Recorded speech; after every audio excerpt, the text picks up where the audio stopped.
guys, how's it going? It's a beautiful day out here today. It's about 60 some degrees, I think, and uh, been had a bunch of cold weather. It was pretty cold this morning in the 30s, but it's warmed up and got me thinking there's tons of projects to get started on, and it's going to be time to start tilling the gardens and clearing a bunch of brush. And well, those kind of go hand in hand because there's an endless supply of brush, and I need a pretty much an endless supply of mulch. And as you can see on the ground back here behind me, I've got tons of stuff that needs to be chipped up. The problem being is most of your chippers are anywhere from $600 to $1,200, maybe more than that. And I'm on a pretty tight budget like most people these days. So I do happen to have an old lawnmower laying around and a couple 55-gallon drums, and I'm sitting here thinking that maybe I can probably come up with a cheaper solution. So we're going to try to keep this safe. I'm sure there's going to be some safety Nazis out there that will criticize this, and that's fine. That's your right. But I want to try to keep this as safe as possible and try to make a homemade wood chipper here to try to process some mulch, small stuff. Anything much over an inch and a half, I burn in the stove for firewood anyway. So most will be small stuff to mulch to make on the gardens. But this definitely will be a dangerous project. Don't recommend anybody try this unless you know what you're doing and pay very close attention to safety precautions. So anyway, this is what we're going to start with. We've got an old Cub Cadet mower that I've had for a while. Okay, here's what we're going to start with. This is an old Cub Cadet lawnmower we've had for a long time, and it's quit running, which I'm sure I can fix that. We're going to start by fixing it. Get it to run again, and then we'll tear it apart and see about mounting it up on a 55-gallon drum there, so the blades are contained inside. And we'll make some kind of feed system and discharge system for it. But this is basically what we're starting with, and we'll take a peek and see if we can't figure out why it's no longer running. Uh, it's it was a good mower, so hopefully it will be again. So anyway, we'll see what we get.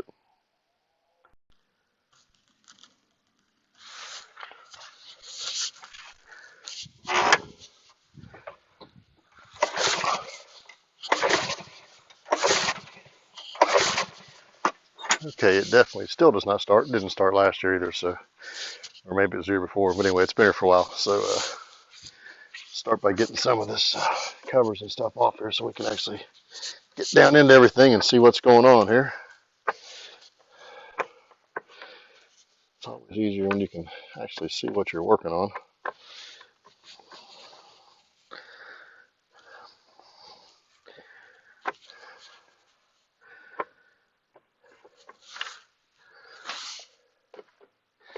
I'm sure somebody's going to mention that this is a pretty nice looking lawnmower to be tearing apart, but it is an electric start. It is self-propelled, but the electric start hasn't worked for years. Probably just needs a battery, but I've always just started it by hand because it's just easy enough to do.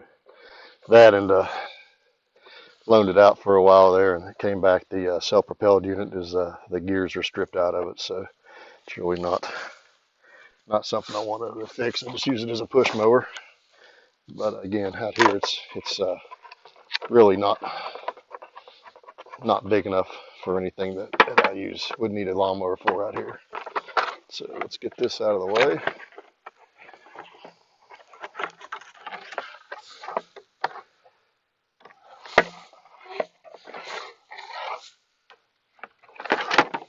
See if we can get that all the way off there. Yeah.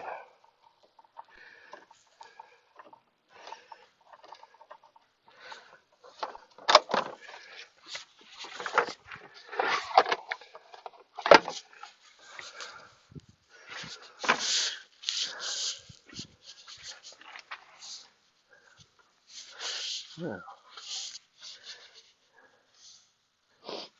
put the gas cap back on so we don't get anything unexpected in there.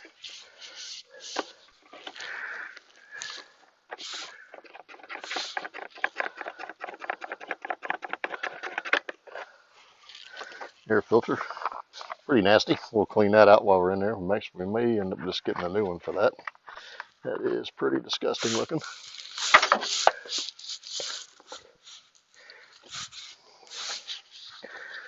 And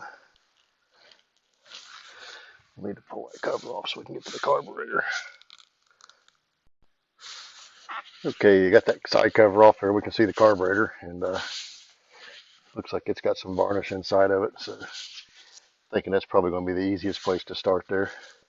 All the little lines on it seem to be pretty well dry rotted too, so might have to replace a couple lines on there. And that's a pretty easy fix all in all. And let's see here. We'll get these off. We finished pulling this carburetor off there, and we'll take a closer look at it up on the bench. Okay, I went ahead and drained the gas out of this best we could there. It's a little drain plug, and loosened up the bowl there. We'll take this apart and see what we've got. Usually if there's any sediment, this is just called a sediment bowl for a reason, because everything will build up in there. Wow, look at that. If you can see that or not, I hope that's focusing in. Look at the garbage in the bottom of that. That looks like jelly. That is the additives in our gasoline today. That is nasty. Yeah, so we'll have to clean this out really well. It is, I'm certain, all the way through. So yeah, we'll pull this apart and see what we can do as far as cleaning her out there. Man, that float is just covered in goo.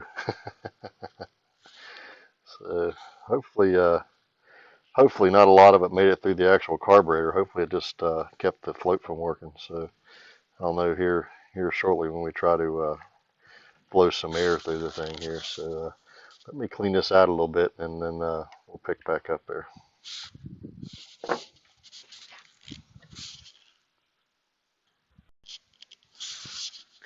Okay, I just kind of basically blew this stuff out with some brake cleaner. That's all I happen to have. Not a lot of that, but anyway, it's we're going to put it back together and just hope for the best here before I take it down any farther. I blew some brake cleaner through it, and it seemed like the port seemed to be open. So I'm hoping with minimal amount of tearing apart here, we can just put this guy back together and get the thing to fire up there. So we'll just stick the float and the needle back in there, and other than that, it's just a matter of sticking the fuel bowl back on there.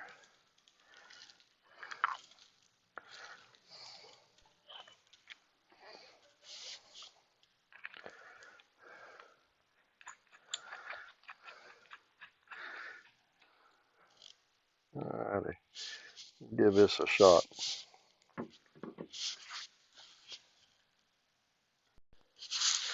Went ahead and took that gas tank off and cleaned it too, just to make sure it was okay. Just a little plastic tank. I didn't find anything inside the gas tank, so I don't think anything was put in there that got in the carburetor. I think it's just the chemicals in the fuel sat there long enough and broke down. But one neat thing I pulled this apart is it's got a built-in fuel filter. It goes into this is what goes into the actual gas tank itself. There, it would actually get you in the camera. There would actually slide down inside, and that's what filters the fuel before it goes into the carburetor. So tells me all the gunk and deposits are just stuff that's been left in there from gas being left in the unit too long without being drained. This is one important reason why you should probably drain your fuel tanks in the wintertime when you're not going to use the lawnmower for a while. It certainly will help to preserve it for a while. So anyway, let's stick the carburetor back on it and fuel tank back on it, and we'll put some fresh gas in it, and we'll see what it does there. I'm pretty confident that it'll just fire right up there, because that's just how cool I am. We'll see. I was told to keep it simple and start with the most obvious problems first, and this is certainly the most obvious of the problems that I can see. So if you put the holes up right, now, come on there. Stick that guy back on. And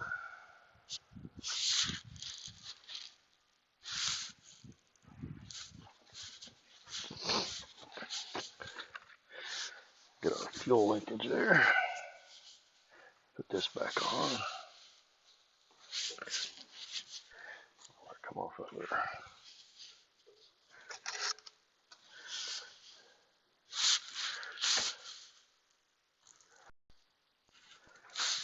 Linkage is on. We'll stick the fuel tank back on there.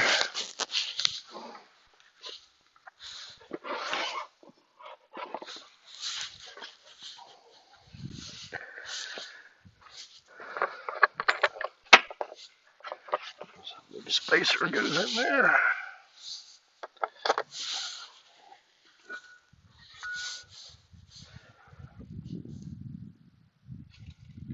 Stick this fuel line back in there first. Get this turning in the right direction there.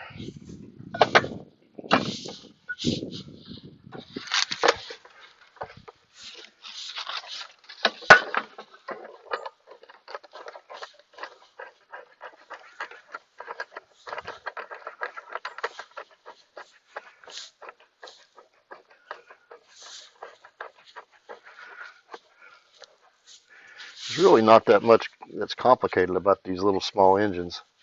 They're actually really simple and fairly easy to repair. If you just take your time and use some common sense there and keep everything simple.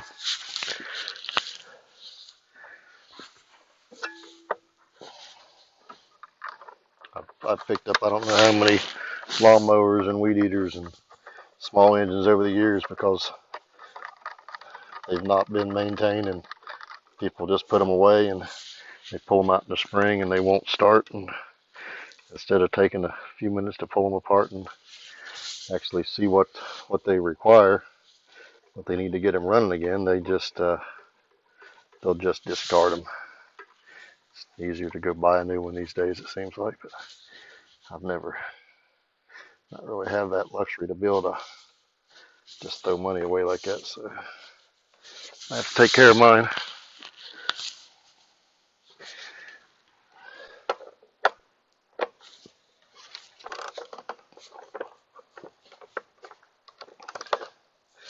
A lot of vocational schools and places will actually have classes on teach you how to repair these small engines, and it's great if you don't know how to do it. I would highly recommend taking the evening class or day class if you can swing it.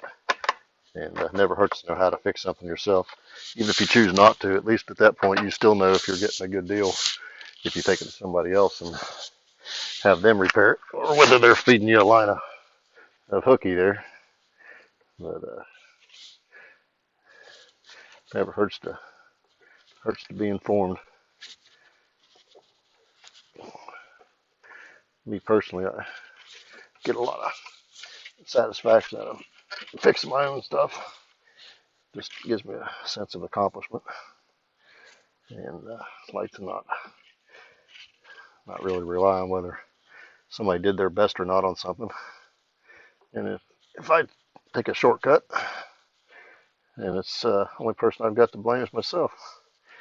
So just like this, if this doesn't work, I'll have to take it all back apart. But I'm going to take that gamble and see what happens. It's nobody's time but my own, and anybody else's, I guess, that's still watching. Hope you're still watching.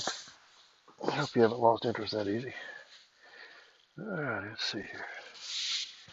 This one goes.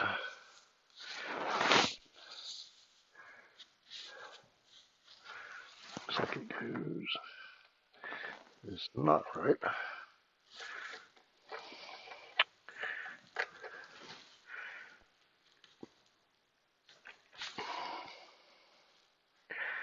I'll figure it out here in a minute. I believe it's supposed to go for this little port right there, so I'm thinking probably about like, oh my goodness, we'll figure it out here in a sec.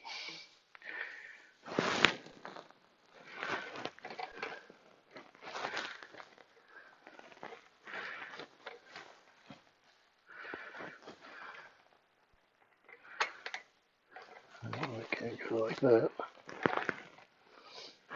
Should have took a little closer attention. There we go. Cut out right there. A lot of times I'll take a picture so I know what it's supposed to look like, because I do forget. Get pretty easy sometimes there. So.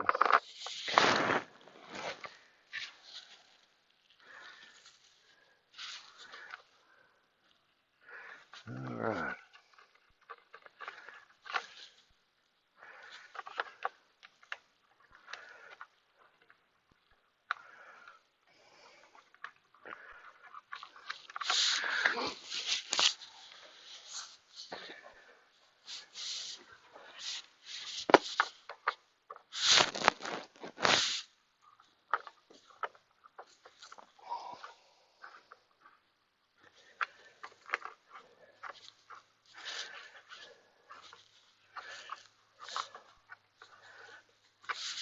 One problem with being able to fix your own stuff, though, is once people realize that you can, they'll be beating your door down to have to fix their stuff. But that sometimes that works out, sometimes it doesn't. There's a lot of them that would kind of just want you to fix their stuff just because you can, not necessarily because they want to pay you to do it. But it's a nice skill to have if you want to be able to help people out from time to time. It's do it when I can. Can't always do it, but also let you do a little bartering and trading on occasion when it's possible. Sometimes I can fix stuff for somebody in exchange for them doing something for me that I can't do. All right, that's on, and the fuel lines are on. Let's put some gasoline in it. Put some fresh gas in it and see what happens.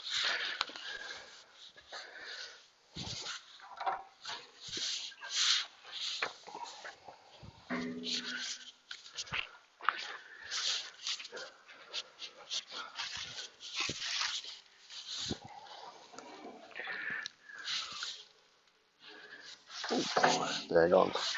Everything's got a safety cap on it because they think we're too stupid to put gas in our own things. But it had a lot of pressure built up in it. I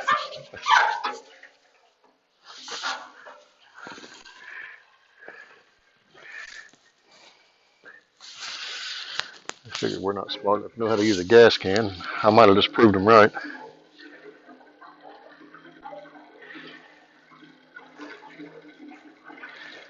That's probably enough. I think we need a big just to test it.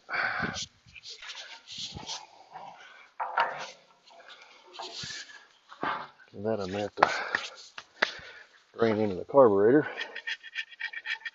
See if we can get it to prime.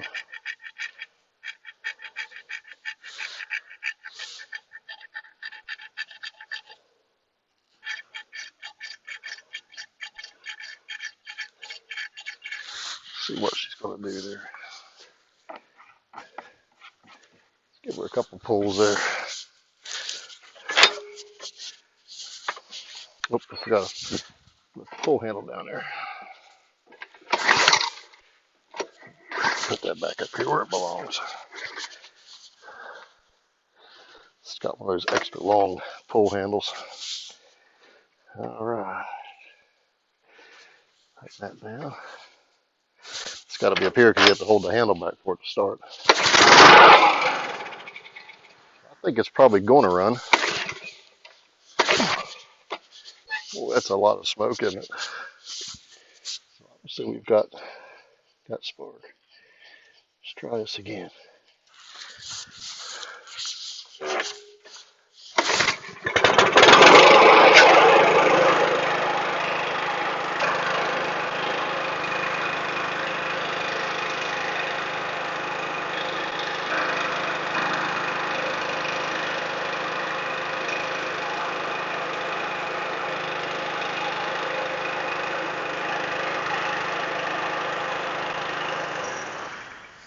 Okay, I believe that'll work.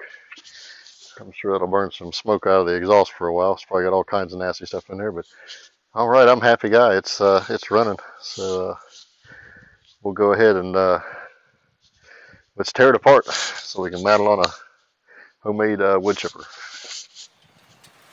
Hey guys, had to take a quick break from the contraption building there and come down. Got a brush fire from the next property over. I don't know if you guys can see this. We're going to try to flip the camera around here again. I always have problems making that thing turn around. Yeah, anyway, you can see all the smoke wafting through. The fire department's just now got up there, and we're going to run up there and see if we can lend them a hand there for a little bit and try to help put the fire out for them.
What a path of destruction.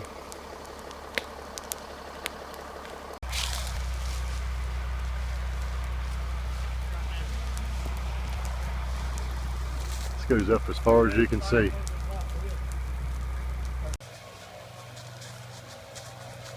It's like an old gas well.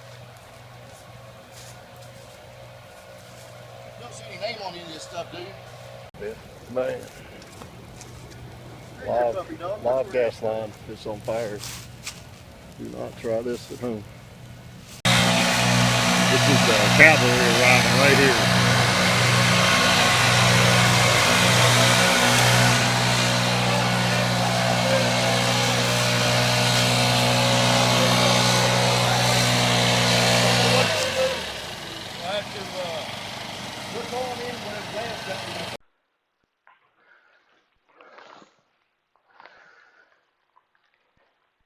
Hey guys, so fire's not exactly out, but they got a fire break cut. A couple fire departments showed up, and gas companies are still trying to figure out who owns the gas well that's spewing flames up out of the ground. But the general consensus from everybody that knows more about it than I do obviously thinks that it's okay just to let her go until it burns out. So hopefully it won't reignite, because that property where the fire was is only there's only one other farm between me and them, so hopefully it won't spread any farther than what it is. Hopefully it stays contained.